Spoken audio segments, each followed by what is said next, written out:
Hello दोस्तों, स्वागत है आपका आज की हमारी नई वीडियो में। आज हम बात करेंगे इस वीडियो में गुरु गोविंद सिंह के जीवन को लेकर। हम आपको उनके जीवन से संबंधित पूरी जानकारी देने वाले हैं। तो दोस्तों, वीडियो को स्किप ना करें, वीडियो को लास्ट तक देखें ताकि आप गुरु गोविंद सिंह जी के बारे में पूरी जानकारी हासिल कर सकें। तो चलिए वक्त न गवाते हुए इनके बारे में जानते हैं। बताना चाहूंगा, गुरु गोविंद सिंह सिखों के 10वें धार्मिक गुरु थे। वे एक गुरु ही नहीं बल्कि एक महान दार्शनिक, प्रख्यात कवि, निडर एवं निर्भीक योद्धा, अनुभवी लेखक और संगीत के पारखी भी थे। वे अपने पिता गुरु तेग बहादुर के उत्तराधिकारी बने। सिर्फ 9 वर्ष की आयु में सिखों के नेता बने एवं अंतिम सिख गुरु भी बने रहे। गुरु गोविंद सिंह जी ने न सिर्फ अपने महान उपदेशों के माध्यम से लोगों को सही दिशा दिखाई, बल्कि उन्होंने समाज में हो रहे अत्याचारों और अपराधों के खिलाफ भी विरोध किया एवं खालसा पंथ की स्थापना की, जो कि सिख धर्म के इतिहास की सबसे महत्वपूर्ण घटना के तौर पर अंकित है। गुरु गोविंद सिंह जी ने लोगों को आपस में प्रेम और भाईचारे के साथ मिलजुल कर रहने का संदेश दिया था। तो चलिए जानते हैं सिखों के 10वें महान गुरु गोविंद सिंह के जन्म स्थान और इनके जीवन काल के बारे में।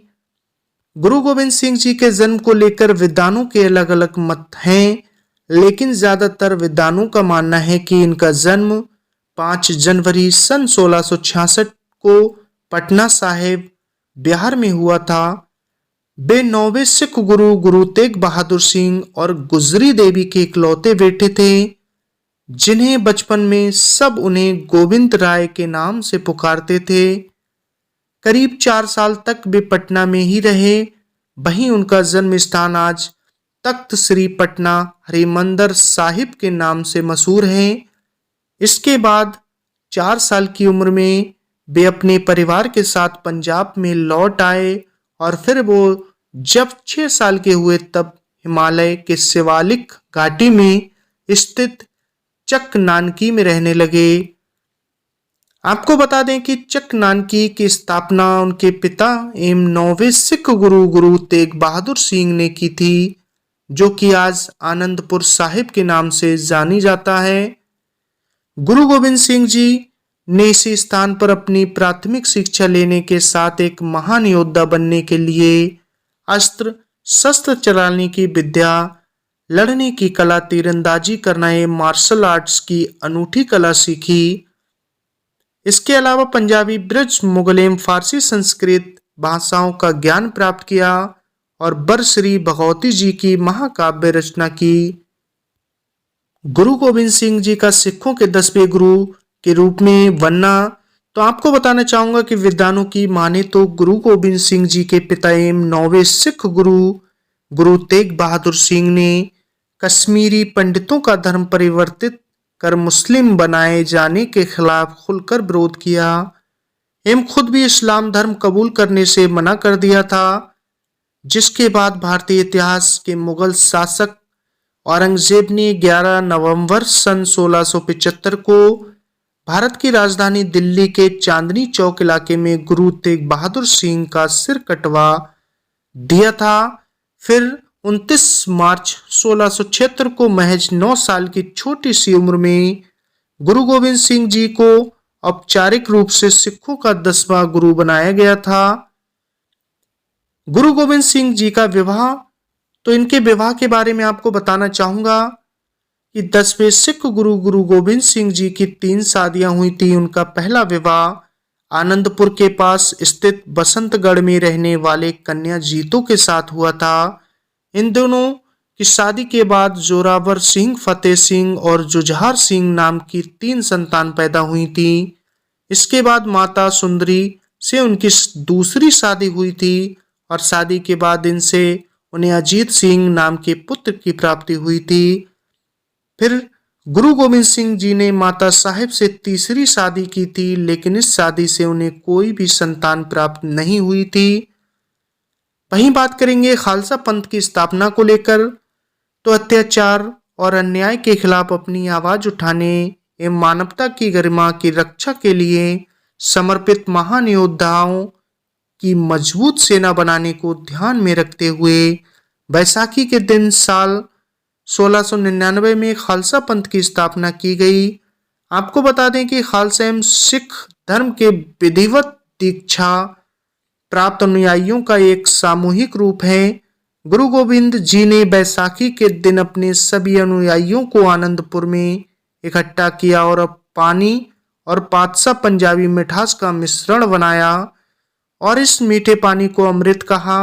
इसके बाद उन्होंने अपने स्वयंसेवकों से कहा कि जो कि स्वयंसेवक अपने गुरु के लिए अपने सर का बलिदान देने के लिए तैयार हैं वह खालसा से जुड़े। इस तरह 5 स्वयंसेवकों अपनी अपनी इच्छा से खालसा से जुड़ गए। उन्होंने इन 5 स्वयंसेवकों को अमृत दिया एवं खुद भी अमृत लिया एवं अपना नाम गुरु गोविंद राय से गुरु गोविंद सिंह रख दिया। बपतिस्मा प्राप्त सिख बनने के बाद गुरु गोविंद सिंह ने खालसा पंथ के मूल सिद्धांतों की स्थापना भी की, जिन्हें गुरु गोविंद जी के 5 ककार या 5 कक्के भी कहा जाता है।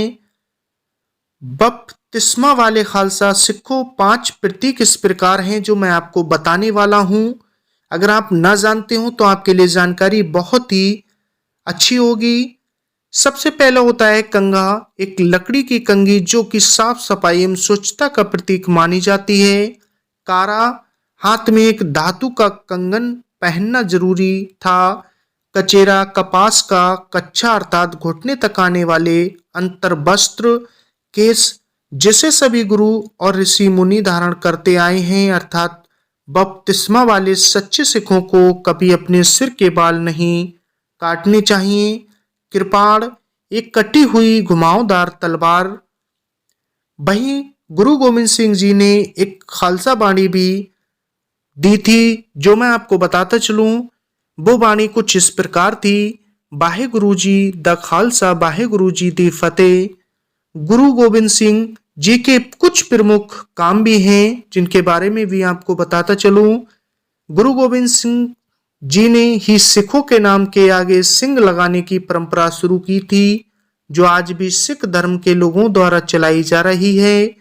गुरु गोविंद सिंह जी ने कई बड़े सिख गुरुओं के महान उपदेशों को सिखों के पवित्र ग्रंथ गुरु ग्रंथ साहिब में संकलित कर इसे पूरा किया था।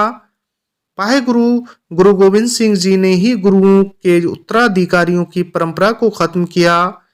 सिख धर्म के लोगों के लिए गुरु ग्रंथ साहिब को सबसे पवित्र एवं गुरु का प्रतीक बनाया। सिख धर्म के 10वें गुरु गुरु गोविंद सिंह जी ने साल 1669 में मुगल बादशाहों के खिलाफ विरोध करने के लिए खालसा पंथ की स्थापना की थी।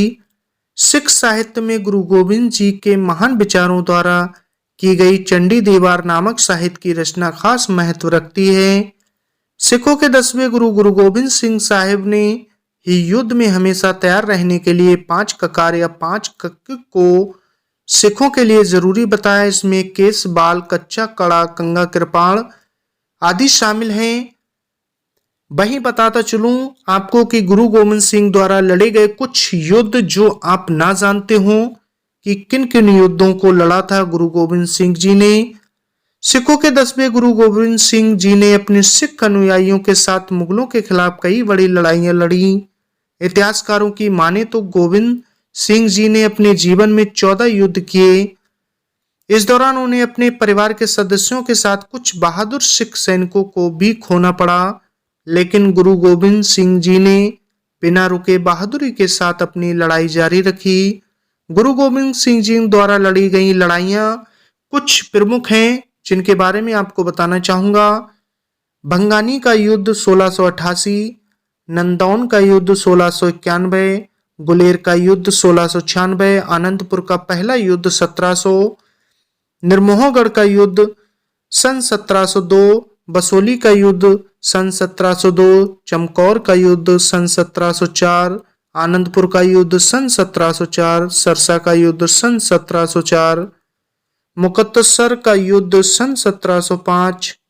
वहीं बात करेंगे गुरु गोविंद सिंह जी की रचनाओं के बारे में, तो चंडी दीवार, जाप साहिब, खालसा महिमा, अकाल उस्ताद, बचित्र नाटक जफरनामा।